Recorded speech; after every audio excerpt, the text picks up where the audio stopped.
નમસ્કાર તાલીમાર્થીઓ અને દર્શક મિત્રો, અધ્યાપન મંત્રી અંતર્ગત હું પ્રોફેસર ઋષિરાજસિંહ ચુડાસમા આપ સૌનું હાર્દિક સ્વાગત કરું છું. તાલીમાર્થીઓ, ખાસ કરી અને આપણા બીએડ અને પીટીસી ની અંદર મનોવિજ્ઞાન અને બાળ મનોવિજ્ઞાન જે છે એ અતિ મહત્વપૂર્ણ વિષયો માનવામાં આવે છે. તે પૈકી આજે આપણે PE1 સબ્જેક્ટ જેનું નામ છે અધ્યેતાનું મનોવિજ્ઞાન. આપણને સૌને ખ્યાલ છે અધ્યેતા એટલે વિદ્યાર્થીઓ. વિદ્યાર્થીઓને જાણવા માટે, વિદ્યાર્થીઓની વર્તન વ્યવહાર અને વર્તન તરેહને માપવા માટે આપણે સૌ આ અધ્યેતાના મનોવિજ્ઞાનનો અભ્યાસ કરીએ છીએ. આપણે ત્યાં તાલીમાર્થીઓ યુનિટ 4 એકમ 4 ની સિરીઝ ચાલી રહી છે. તેમાં આજે આપણે 4.3 અને 4.4 એની આપણે ચર્ચા કરીશું. એકમ 4 નું નામ છે માનસિક આરોગ્ય અને અનુકૂલન. આપણે જ્યારે એકમ 4 શરૂ કર્યું હતું ત્યારે મુખ્ય રીતે અધ્યેતા એટલે કે સ્ટુડન્ટની અંદર જે કોઈ એની મનોદશા છે, જે કોઈ માનસિક એના અલગ અલગ પ્રકારના ચિંતનાત્મક વિચારો છે, એને લગતા ટોપિકની વાત આપણે 4.1 અને 4.2 ની અંદર કરેલી હતી. આજે તાલીમાર્થીઓ તદ્દન નવો ટોપિક એટલે કે 4.3 અને 4.4 ની આજે આપણે ચર્ચા કરીશું, જેનું નામ છે સૌપ્રથમ 4.3 ની વાત કરીએ તો બચાવ પ્રયુક્તિઓ. તાલીમાર્થીઓ, મુખ્ય રીતે આપણે ત્યાં સરકારી શિક્ષક બનવા માટે જે ટેટ અને ટાટની પરીક્ષા લેવામાં આવે છે તેની અંદર પણ આ ટોપિક જે છે એ તમને એટલે કે ભાવિ શિક્ષકોને પૂછાય એવો ટોપિક છે, જેનું નામ છે બચાવ પ્રયુક્તિઓ. આપણને સૌને ખ્યાલ છે કે બચાવ એટલે કોઈ પણ એક એવી વસ્તુ કે જેની અંદર પોતાનો વાંક અથવા તો દોષને છુપાવવા માટે કોઈ પણ વ્યક્તિઓ અને વિદ્યાર્થીઓ કંઈ પણ પ્રકારના જે બાના શોધે છે એને બચાવ કહેવામાં આવે છે. આપણે એમ ન કહીએ કે એને તો એ વસ્તુમાંથી બચાવ કરી લીધો, ઇન ધ સેન્સ કે એમાંથી બચી ગયા, એને કહેવાય બચાવ પ્રયુક્તિ. મનોવૈજ્ઞાનિક ભાષાની અંદર બચવા માટેની યુક્તિ, બચવા માટે અલગ અલગ પ્રકારના નુસ્ખાઓ કરવા, અલગ અલગ પ્રકારના આપણે એમ કહીએ ને કે અન્યની વાતને માન્ય રાખવી, એને કહેવાય બચાવ પ્રયુક્તિ. 4.3 ની શરૂઆત કરીએ. વ્યક્તિને જ્યારે લક્ષ્ય પ્રાપ્ત થતું નથી, કોઈ પણ વ્યક્તિ હોય કે વિદ્યાર્થી હોય, એને લક્ષ્ય પ્રાપ્ત ન થાય ત્યારે તે અન્ય પર દોષારોપણ કરે છે, અન્ય પર કોઈ પણ બાબતે દોષનો ટોપલો ઓઢાડી દે છે. એને કહેવામાં આવે છે સામાન્ય રીતે બચાવ પ્રયુક્તિઓ. જ્યારે વિદ્યાર્થી અને વ્યક્તિઓ લક્ષ્યની પ્રાપ્તિ કરી શકતા નથી ત્યારે તે વૈફલ્ય અને હતાશા અનુભવે છે. નિષ્ફળતા મળે એટલે વ્યક્તિ અને વિદ્યાર્થી હતાશ થઈ જાય છે, એક પ્રકારે નિરાશ થઈ જાય છે. એ નિરાશ થયા બાદ તે અન્ય પર આરોપણ કરે છે, અન્યનો દોષ શોધે છે, પોતાની ભૂલ કબૂલતો નથી, ત્યારે તેને બચાવ પ્રયુક્તિ કહેવામાં આવે છે. હવે આપણે આગળ જોઈએ તો બચાવ પ્રયુક્તિનો અર્થ અને સંકલ્પનાઓ. તાલીમાર્થીઓ, અલગ અલગ મનોવૈજ્ઞાનિકોએ ઘણી પ્રકારની બચાવ પ્રયુક્તિની વ્યાખ્યાઓ, સંકલ્પનાઓ આપી છે, જે આપણે જોઈએ તો જેના દ્વારા લોકો તેમના હેતુઓ સિદ્ધ કરી શકે, તંગદિલી હળવી કરી શકે અને સંઘર્ષોને દૂર કરી શકે એવી પ્રયુક્તિ એટલે બચાવ પ્રયુક્તિ.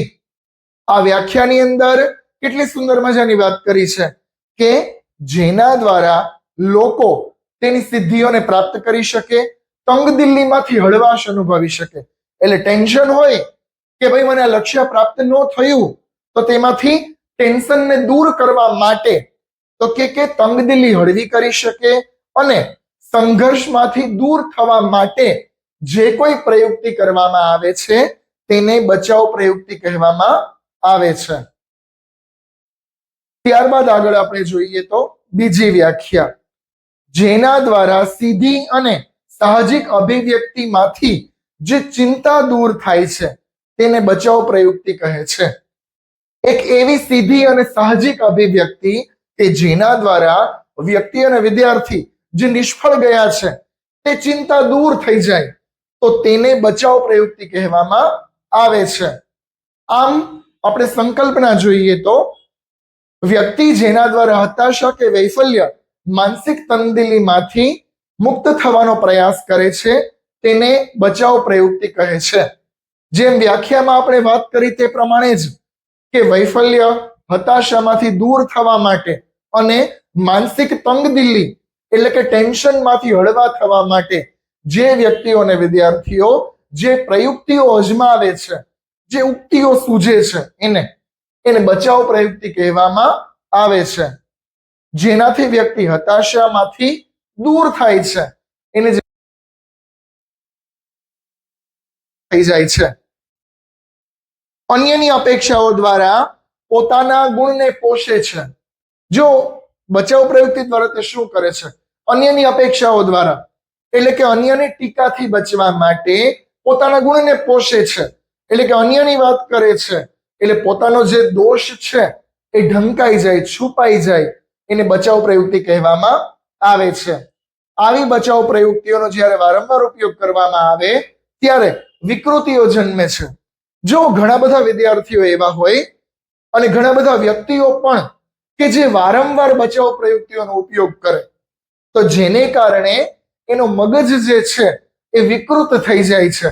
એટલે જ અહીંયા આપણને કહ્યું કે વારંવાર જો ઉપયોગ કરવામાં આવે તો વ્યક્તિ અને વિદ્યાર્થી વિકૃતિનો ભોગ બને છે.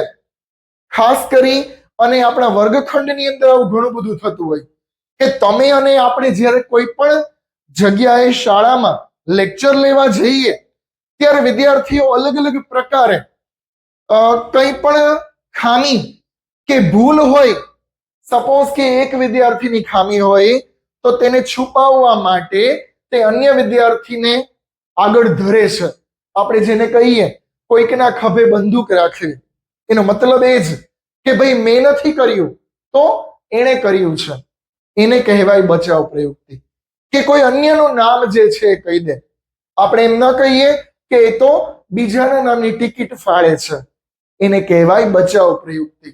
પોતાની દોષ, પોતાની ભૂલ, પોતાની ખામીઓ સ્વીકારવી નહીં પરંતુ અન્યને વાત કરવી એને કહેવાય બચાવ પ્રયુક્તિઓ.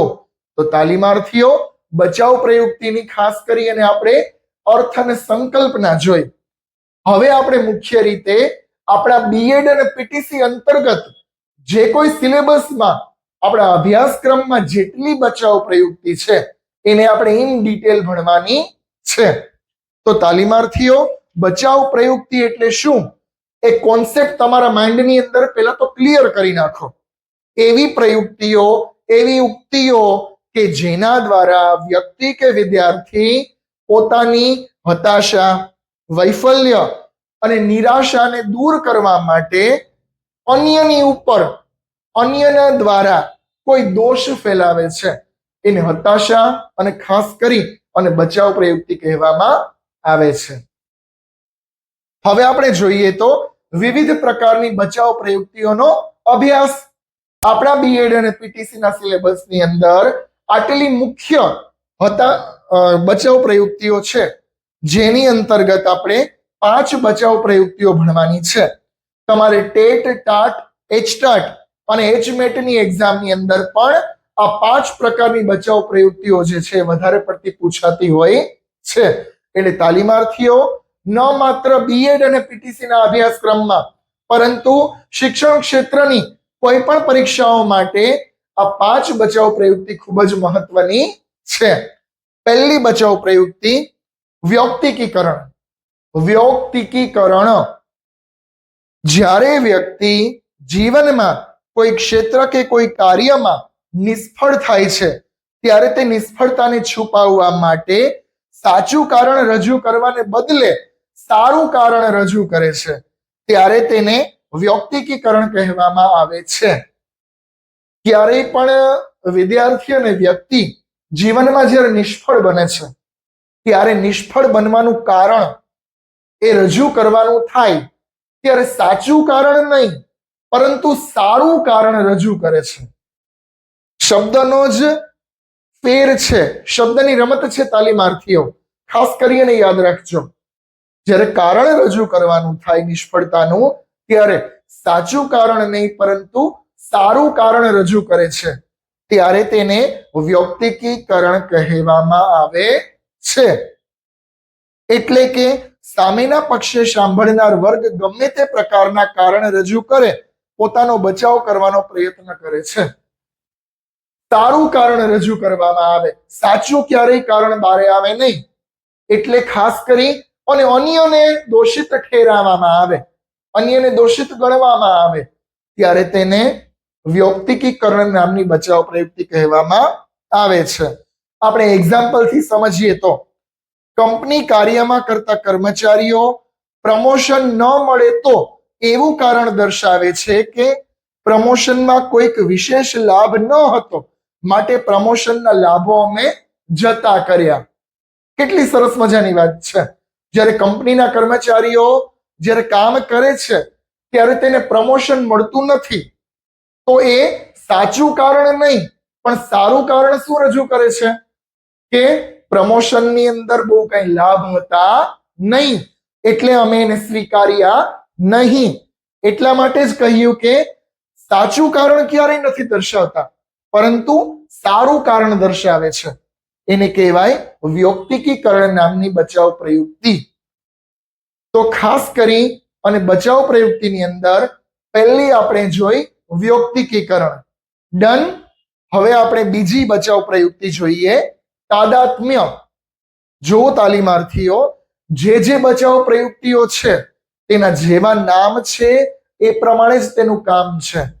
આની પહેલા આપણે વ્યૌક્તિકીકરણ જોઈ. નામ જ છે વ્યૌક્તિકીકરણ એટલે અન્ય પર આરોપણ કરવું, બરાબર.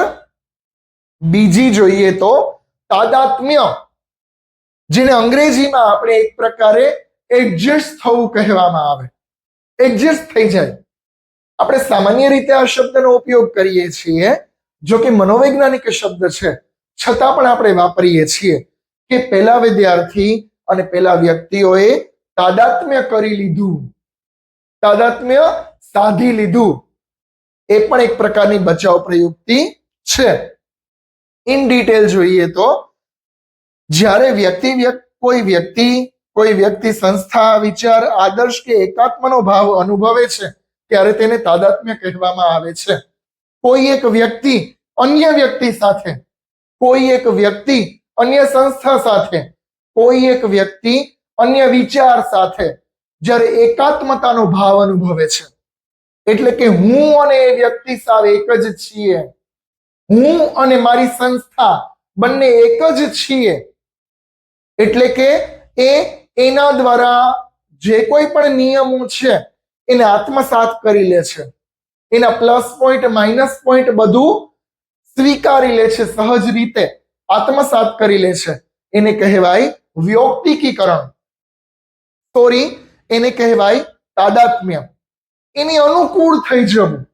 જે કોઈ પરિસ્થિતિ, વ્યક્તિ, પ્રસંગ, ઘટના કે જે કોઈ પણ પ્રકારની વાત છે એને અનુકૂળ થઈ જવું, સંપૂર્ણ સમર્પિત થઈ જવું, એને કહેવાય તાદાત્મ્ય. આપણે પણ એક સુંદર મજાનું એક્ઝામ્પલ છે, તમને સૌને એક્ઝામ્પલથી સમજાવું. ઘણી બધી દીકરીઓ લગ્ન કરી અને સાસરે જાય. સાસરે જ્યારે જાય છે ત્યારે ત્યાંનું વાતાવરણ છે નવું છે. હવે નવા વાતાવરણની અંદર પોતે સંપૂર્ણપણે સેટ થઈ જાય છે, એને કહેવાય તાદાત્મ્ય. તો એ સેટ થઈ જશે તો ઇન ફ્યુચર વાંધો નહીં આવે, અને નહીં થાય તો આપણને સૌને ખ્યાલ છે શું થશે. બીજું એક્ઝામ્પલથી આપણે સમજીએ તો તમે કોઈ પણ નવી જગ્યાએ જોબ કરવા માટે જાઓ છો કે તમે નવા વર્ગની અંદર ભણાવો છો ત્યારે તે નવા વર્ગના વિદ્યાર્થીઓ, વર્ગનું વાતાવરણ, શાળાનું વાતાવરણ એ તમારાથી અલગ છે, પણ છતાં તમે તેને એકરૂપ બની, એકાત્મ બની અને કાર્ય કરો છો. એને કહેવાય તાદાત્મ્ય. આપણે એ પરિસ્થિતિ, વ્યક્તિ, ઘટના, પ્રસંગ એને સંપૂર્ણપણે અનુકૂળ થઈ જઈએ એને તાદાત્મ્ય કહેવામાં આવે છે. તો તાલીમાર્થીઓ, પહેલી બચાવ પ્રયુક્તિ વ્યૌક્તિકીકરણ, બીજી બચાવ પ્રયુક્તિ તાદાત્મ્ય. બધાને ક્લિયર છે? ડન. તો હવે આપણે ત્રીજી બચાવ પ્રયુક્તિ ઉપર જઈએ. ત્રીજી બચાવ પ્રયુક્તિ તમને બધાને ગમે એવી છે. બધા વિદ્યાર્થીઓને આસાનીથી ત્રીજી બચાવ પ્રયુક્તિ જે છે એ અનુકૂળ આવે તેવી અને બધા તેનો ક્યાંક ને ક્યાંક ઉપયોગ કરતા હોય છે એવી હોય છે. ત્રીજી પ્રયુક્તિનું નામ છે દીવા સ્વપ્ન. જેવું નામ છે એ પ્રકારે જ કામ છે તાલીમાર્થીઓ. દીવા સ્વપ્ન. દિવસે જોવાતા સ્વપ્નો, દિવસે ખુલ્લી આંખે જોવામાં આવતા સપનાઓ, જેને દીવા સ્વપ્ન નામની બચાવ પ્રયુક્તિઓ કહેવામાં આવે છે. એક્ઝામ્પલથી જ આપણે સમજીએ. સામાન્ય રીતે કોઈ પણ વ્યક્તિ તંગદિલી અને નિષ્ફળતામાંથી દૂર થવા માટે એવા દીવા સ્વપ્નમાં રાચતા થઈ જાય કે મારે તો આમ હશે, તેમ હશે, મારે તો ઓહો આ રીતે તે રીતે, હું કઈ થોડો એવું કામ કરું, હું તો કેટલો ઊંચ છું. એ બધું સાચું નથી, ખાસ કરીને સારું છે. એને કહેવાય દીવા સ્વપ્ન. વિદ્યાર્થીઓ અને વ્યક્તિઓ દિવસે ને દિવસે દીવા સ્વપ્નમાં રાચતા થઈ જાય છે. એક્ઝામ્પલથી આપણે સમજીએ તો ગવર્મેન્ટ જોબ ન મળે એટલે શું કહે? અરે એવી તો કંઈ કરાતી હશે, એના કરતા તો હું ઇન્ટરનેશનલ સ્કૂલમાં જોબ કરું છું. એને કહેવાય દીવા સ્વપ્ન. અમારી ઇન્ટરનેશનલ સ્કૂલ તો આમ ને આમ. પછી ભલે ને ઇન્ટરનેશનલ સ્કૂલમાં કંઈ ના હોય, આપણને સૌને ખ્યાલ છે હકીકત, પરંતુ એને જે નિષ્ફળતા મળી છે એને ક્યારે સ્વીકારતો નથી. એને કહેવાય દીવા સ્વપ્નમાં રાચવું. ઘણા બધા એમ કે અમે તો આટલી બંગલા, ગાડીઓ, આટલું બધું લેશું કરશું, પણ ક્યારે હકીકતમાં એ આવતું નથી. એને કહેવાય દીવા સ્વપ્નમાં રાચવું. તો ત્રીજી બચાવ પ્રયુક્તિ દીવા સ્વપ્ન, જેનો વિદ્યાર્થી વધારે ને વધારે પડતો જો ઉપયોગ કરવા માંડે તો સમાજની અંદર કોઈ તેનું સાચું માને નહીં. એમ જ કહે કે આની વાતો તો બધી હંબક છે, આપણે જેને કહીએ એની વાતો બધી ખોટી છે. જ્યારે ઘણા બધા વિદ્યાર્થીઓ અને વ્યક્તિઓ એવા પણ જોવા મળે કે સામાન્ય રીતે વાતો કરે તો વાતો એવી કરે કે પોતે જાણે દીવા સ્વપ્નમાં જ છે, એવી ખોટી વાતો કરે. તો આસપાસના વ્યક્તિઓ તરત જ સમજી જાય કે આ તો ભાઈ દીવા સ્વપ્નમાં રાચે છે, આમાં કઈ હકીકત જેવું છે નહીં. તો આ પ્રકારે ત્રીજી બચાવ પ્રયુક્તિ જોવા મળે છે. ચોથી બચાવ પ્રયુક્તિ ક્ષતિપૂર્તિ. જો તાલીમાર્થીઓ, જેવું નામ છે એવું જ કામ છે. ક્ષતિપૂર્તિ. ક્ષતિ એટલે ભૂલ અને ખામી, પૂર્તિ એટલે તેને પૂર્ણ કરવી, પૂરી કરવી. આપણે સમજીએ તો કોઈ એક ક્ષેત્રમાં મળેલી નિષ્ફળતાને કારણે તે નિષ્ફળતાને છુપાવવા માટે અન્ય ક્ષેત્રમાં શ્રેષ્ઠતા સાબિત કરે તેને ક્ષતિપૂર્તિ કહેવામાં આવે છે. પહેલા ક્ષેત્રમાં જ્યારે નિષ્ફળતા મળે છે ત્યારે કોઈ અન્ય ક્ષેત્રની સફળતાને આડે મૂકી દે છે, એને ક્ષતિપૂર્તિ કહેવામાં આવે છે. એક્ઝામ્પલથી આપણે સમજીએ તો ઘણીવાર ઘણા વિદ્યાર્થીઓ એવા હોય કે ભણવામાં એજ્યુકેશન લેવલે ખૂબ પાછળ હોય, એનો માંડ કરીને પાસ થતા હોય, પરંતુ સ્પોર્ટ્સમાં તે ક્રિકેટ ખૂબ સારું રમી જાણતા હોય. તો એક તો તેની નિષ્ફળતા કઈ છે કે તે ભણવામાં નબળા છે, તો એની ક્ષતિ છે. હવે તેની પૂર્તિ શું છે કે તે સ્પોર્ટ્સમાં, ક્રિકેટમાં ખૂબ સારું પરફોર્મન્સ આપે છે, તો એની નિષ્ફળતાની આડે તે ક્રિકેટની સફળતા મૂકે છે. એને ક્ષતિપૂર્તિ કહેવામાં આવે છે. ઘણી બધી વાર આપણે સૌ પણ આવું કરીએ છીએ. આપણો પહેલો માઇનસ પોઈન્ટ છુપાવવા માટે આપણો અન્ય પ્લસ પોઈન્ટ રજૂ કરીએ છીએ, તેને ક્ષતિપૂર્તિ કહેવામાં આવે છે. ડન. પાંચમી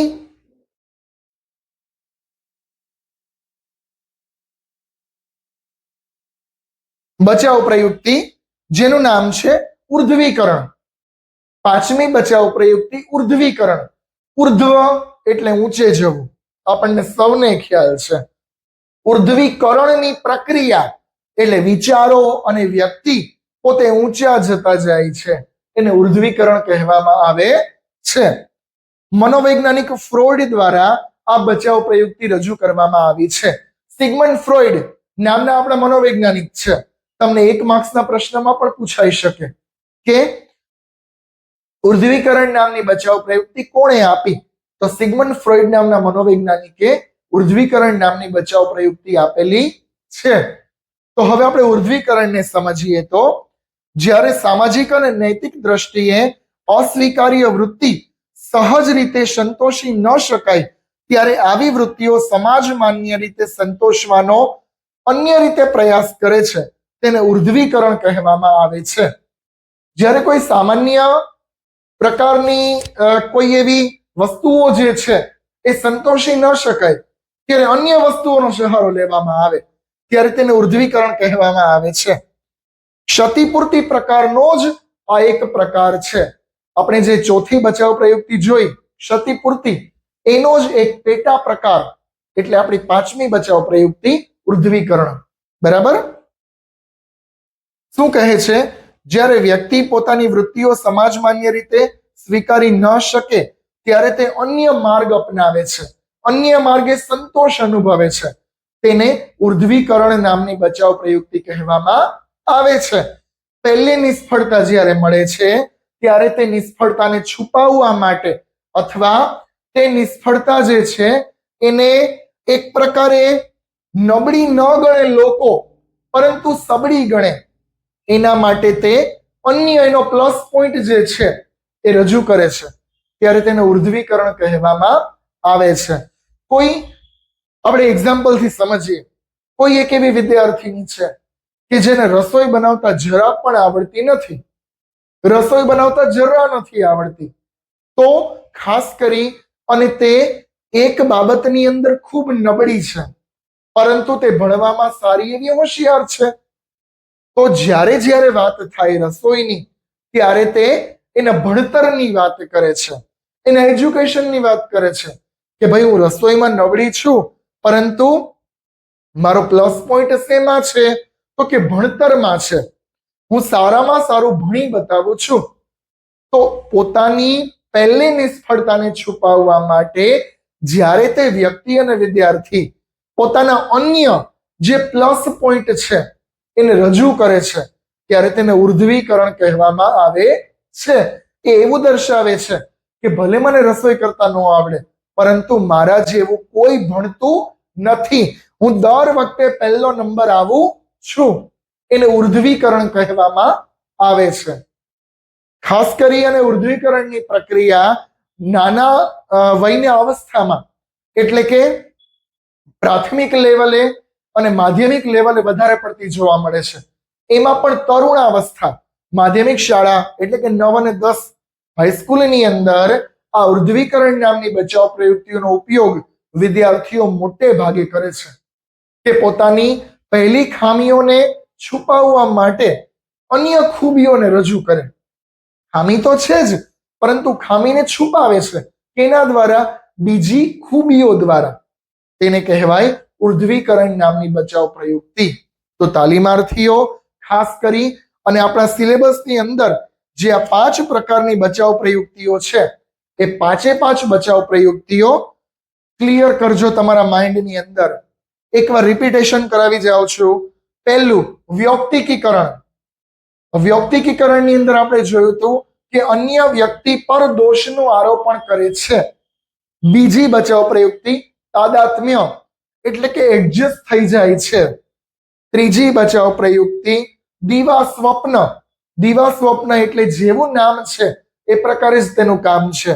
દીવા સ્વપ્નમાં ખુલ્લી આંખના દેખેલા સપનાઓમાં રાચ્યા કરે છે.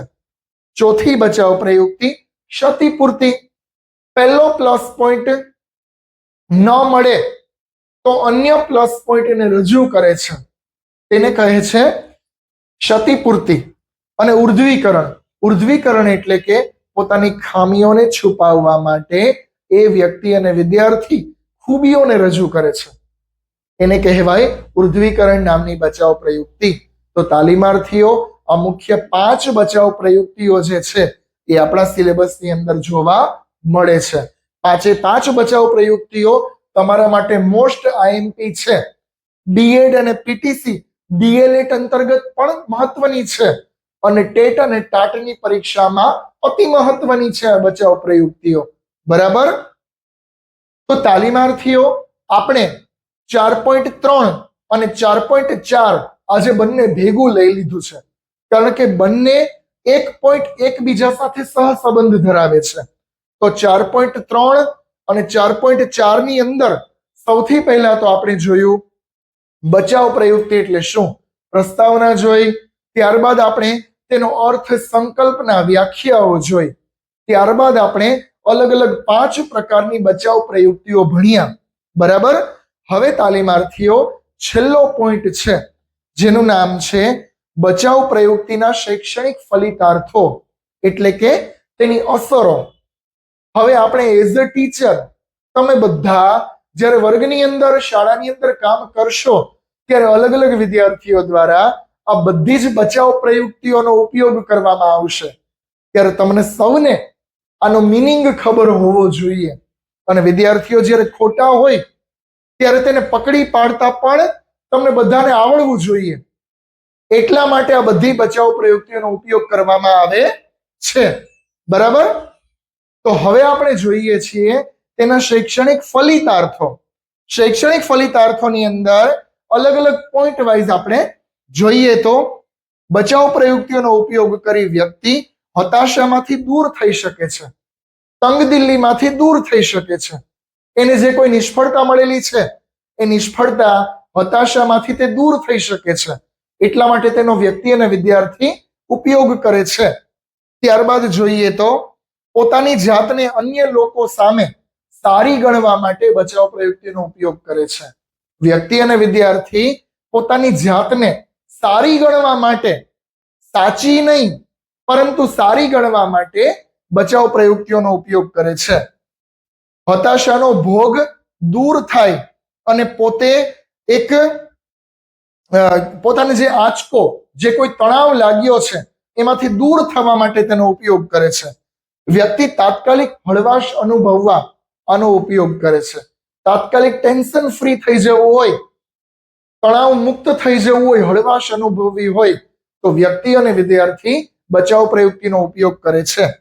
ઘણીવાર તાદાત્મ્ય જેવી બચાવ પ્રયુક્તિ વિદ્યાર્થીઓ અને વ્યક્તિઓને સારા નેતા બનાવવામાં મદદ કરે છે. આ બધી બચાવ પ્રયુક્તિઓની પ્લસ પોઈન્ટ પણ જોવા મળે છે. જેમ કે તાદાત્મ્ય નામની જે બચાવ પ્રયુક્તિ છે એ વ્યક્તિ અને વિદ્યાર્થીને સારા નેતા બનવા, ઇન ફ્યુચર પોલિટિક્સમાં આગળ જવા માટે મદદરૂપ થાય છે. ઉર્ધ્વીકરણ કે ક્ષતિપૂર્તિ વગેરે જેવી બચાવ પ્રયુક્તિ હકારાત્મકતાનો ઉપયોગ કરવા વ્યક્તિ અને વિદ્યાર્થીને સફળતા મેળવવા માટે ઉપયોગ કરે છે. ઉર્ધ્વીકરણ અને જે ક્ષતિપૂર્તિ નામની બચાવ પ્રયુક્તિ છે એનો પણ એક પ્લસ પોઈન્ટ છે કે ઇન ફ્યુચર વિદ્યાર્થીઓ અને વ્યક્તિઓ હકારાત્મક અભિગમ કેળવી અને સફળતા પ્રાપ્ત કરી શકે છે. તો તાલીમાર્થીઓ આ છે તેના શૈક્ષણિક ફલિતાર્થો, જેનો આપણે એઝ અ ટીચર વિદ્યાર્થીઓના વિકાસ માટે ઉપયોગ કરવાનો છે, નહીં કે તેની અધોગતિ માટે, તેની પ્રગતિ માટે તેનો ઉપયોગ કરવાનો છે. બરાબર. તો આ રીતે 4.3 અને 4.4 આપણે અહીંયા કમ્પ્લીટ કરીએ છીએ. આપણે કઈ કઈ વસ્તુઓ જોઈ એ જરા જોઈ લઈએ. બચાવ પ્રયુક્તિ એટલે શું? પ્રસ્તાવના. બચાવ પ્રયુક્તિનો અર્થ, સંકલ્પના, વ્યાખ્યાઓ. બચાવ પ્રયુક્તિ કઈ કઈ છે? મુખ્ય 5 પ્રકારની બચાવ પ્રયુક્તિઓ આપણે ઇન ડિટેલ ભણ્યા અને ત્યારબાદ આપણે એના એક્ઝામ્પલ જોયા અલગ અલગ, જેના દ્વારા આપણે 5 બચાવ પ્રયુક્તિઓ ભણ્યા. છેલ્લે આપણે જોયું બચાવ પ્રયુક્તિના શૈક્ષણિક ફલિતાર્થો. આપણને એઝ અ ટીચર આ બચાવ પ્રયુક્તિઓ ક્યાં કામ લાગે છે એ પણ આપણે શૈક્ષણિક ફલિતાર્થમાં જોયું. તો આ રીતે આપણું ચોથું ચેપ્ટર જે છે એ અહીંયા કમ્પ્લીટ થાય છે. PE1 નું ચેપ્ટર ચોથું, યુનિટ 4 એ આપણે અહીંયા પૂરું કરીએ છીએ. તમને કોઈને કંઈ પણ ન સમજાય તો તમે સૌ મને કમેન્ટ દ્વારા જણાવી શકો છો. અને તાલીમાર્થીઓ આવા જ બીએડ અને પીટીસી કોલેજને લગતા અલગ અલગ શિક્ષણના સિદ્ધાંતો, અલગ અલગ અભ્યાસક્રમને લગતી માહિતીઓને જાણવા માટે મારી ચેનલને વધુને વધુ લાઈક અને સબસ્ક્રાઇબ કરો. ત્યાં સુધી સૌનો આભાર. Thank you.